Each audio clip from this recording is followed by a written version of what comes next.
Hi friends, എല്ലാവർക്കും ലുബീഷാസ് കിച്ചൻ്റെ പുതിയൊരു വീഡിയോയിലേക്ക് സ്വാഗതം. അപ്പോൾ ഇന്ന് ഞാനിവിടെ തയ്യാറാക്കുന്നത് പയറും തക്കാളിയും വെച്ചിട്ടൊരു റെസിപ്പിയാണ്. അപ്പോൾ നല്ല ടേസ്റ്റി ആയിട്ടുള്ള റെസിപ്പിയാണ്. അപ്പോൾ ഈ റെസിപ്പി എങ്ങനെ തയ്യാറാക്കുന്ന നോക്കിയാലോ. അപ്പോൾ അതിനായിട്ട് ഞാനിവിടെ കുറച്ച് പയർ എടുത്തിട്ടുണ്ട്. അത് ഇതുപോലെ കട്ട് ചെയ്തെടുക്കാം. ഇനി ഇതിലേക്ക് വേണ്ട തക്കാളിയാണ്. അപ്പോൾ 2 തക്കാളി ഒന്ന് കട്ട് ചെയ്തെടുത്തിട്ടുണ്ട്. അപ്പോൾ വലിയ തക്കാളി ആണെങ്കിൽ 1 എടുത്താൽ മതി. അപ്പോൾ ചെറിയതായത് കാരണമാണ് 2 എടുത്തിട്ടുള്ളത്. ഇതൊരു മിക്സിയുടെ ജാറിലേക്ക് ഇട്ട് കൊടുത്തിട്ട് ഒന്ന് അരച്ചെടുക്കണം. അപ്പോൾ ഇതുപോലെ അരച്ചെടുക്കണം. ഇനി ഇതൊരു ഭാഗത്തേക്ക് മാറ്റി വെക്കാം. ഇനി ഞാനിവിടെ ഒരു പാൻ വെച്ചിട്ടുണ്ട്. പാൻ ഒന്ന് ചൂടായതിന് ശേഷം അതിലേക്ക് ഞാൻ വെളിച്ചെണ്ണയാണ് ചേർത്ത് കൊടുക്കുന്നത്. അപ്പോൾ ഒരു 2 ടേബിൾ സ്പൂൺ വെളിച്ചെണ്ണ ചേർത്ത് കൊടുക്കാം. അപ്പോൾ എണ്ണ എല്ലാം ചൂടായി വന്നിട്ടുണ്ട്. ഈ സമയത്ത് ഇതിലേക്ക് ചെറിയ ജീരകമാണ് ചേർത്ത് കൊടുക്കുന്നത്. അതൊരു 1/2 സ്പൂൺ ചേർത്ത് കൊടുക്കാം. കൂടെ തന്നെ 1 സ്പൂൺ കടുകും കൂടി ചേർത്ത് കൊടുക്കുന്നുണ്ട്. ഇനി കടുക് ഒന്ന് പൊട്ടി വരണം. ഇനി ഇതിലേക്ക് ഞാൻ ഒരു തണ്ട് കറിവേപ്പില ചേർത്ത് കൊടുക്കുന്നുണ്ട്.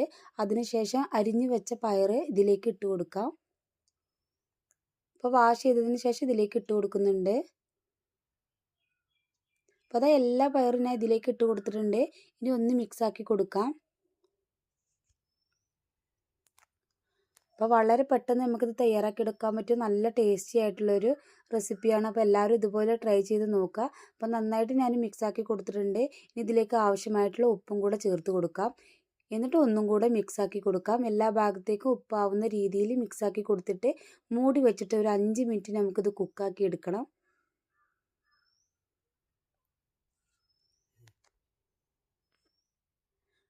അപ്പോൾ 5 മിനിറ്റ് കഴിഞ്ഞിട്ടുണ്ട്. ഞാൻ ലിഡ് തുറന്ന് നോക്കിയിട്ടുണ്ട്. ഇനി ഇതിലേക്ക് നമുക്ക് കുറച്ച് പൊടികൾ ചേർത്ത് കൊടുക്കണം. ഒരു 1/2 സ്പൂൺ മഞ്ഞൾപ്പൊടി ചേർത്ത് കൊടുക്കാം. ഇതിന് ശേഷം ഇതിലേക്ക് കാശ്മീരി ചില്ലി പൗഡറാണ്, അതൊരു സ്പൂൺ ചേർത്ത് കൊടുക്കാം. ഇനി ഇതിലേക്ക് മല്ലിപ്പൊടി ഒരു 1/2 സ്പൂൺ ചേർത്ത് കൊടുക്കണം.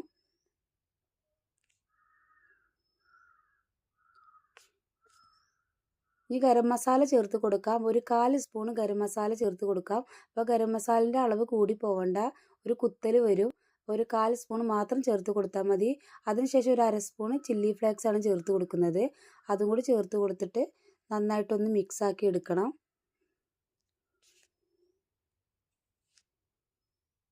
അപ്പോൾ കാശ്മീരി ചില്ലി പൗഡർ ആയത് കാരണം തന്നെ കളറും കിട്ടും, അധികം എരിവും ഉണ്ടാവില്ല.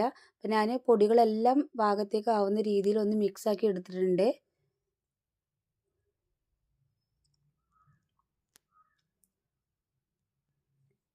ഇനി ഇതിലേക്ക് നമ്മൾ നേരത്തെ അരച്ചു വെച്ച തക്കാളിയുടെ പേസ്റ്റ് ഇതിലേക്ക് ചേർത്ത് കൊടുക്കാം.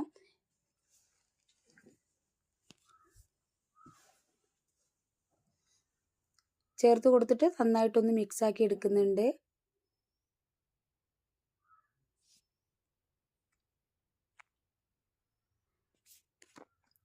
എന്നിട്ട് ഒരു 2 മിനിറ്റ് ഒന്നും കൂടെ മൂടി വെച്ചിട്ടൊന്ന് കുക്കാക്കി എടുക്കണം. അപ്പോൾ 2 മിനിറ്റ് എല്ലാം കഴിഞ്ഞിട്ടുണ്ട്. പയറൊക്കെ നന്നായിട്ട് വെന്ത് വന്നിട്ടുണ്ട്. അപ്പോൾ നല്ല ടേസ്റ്റി ആയിട്ടുള്ള റെസിപ്പിയാണ്. വളരെ പെട്ടെന്ന് നമുക്കിത് തയ്യാറാക്കി എടുക്കാൻ പറ്റും. അപ്പോൾ എല്ലാവരും ഇതുപോലെ ഒന്ന് ട്രൈ ചെയ്ത് നോക്കുക.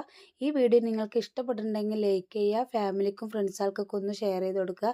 അപ്പോൾ ഇതുവരെ സബ്സ്ക്രൈബ് ചെയ്യാതെ ആരെങ്കിലും കാണുന്നുണ്ടെങ്കിൽ പ്ലീസ് ഒന്ന് സബ്സ്ക്രൈബ് ചെയ്യുക. സബ്സ്ക്രൈബ് ചെയ്യുന്ന സമയത്ത് തൊട്ടടുത്തൊരു കുഞ്ഞു ബെല്ലൈക്കൺ കൂടെ കാണാം. അതിലെ ഓൾ എന്ന ഓപ്ഷൻ തന്നെ സെലക്ട് ചെയ്യുക. അപ്പോഴാണ് ഞാനിടുന്ന പുതിയ പുതിയ വീഡിയോസ് നിങ്ങൾക്ക് അപ്പോൾ തന്നെ നോട്ടിഫിക്കേഷനായിട്ട് ലഭിക്കുന്നത്. അപ്പോൾ ഇൻഷാ അല്ലാഹ് അടുത്തൊരു പുതിയ വീഡിയോയുമായിട്ട് വീണ്ടും കാണാം. Okay, by.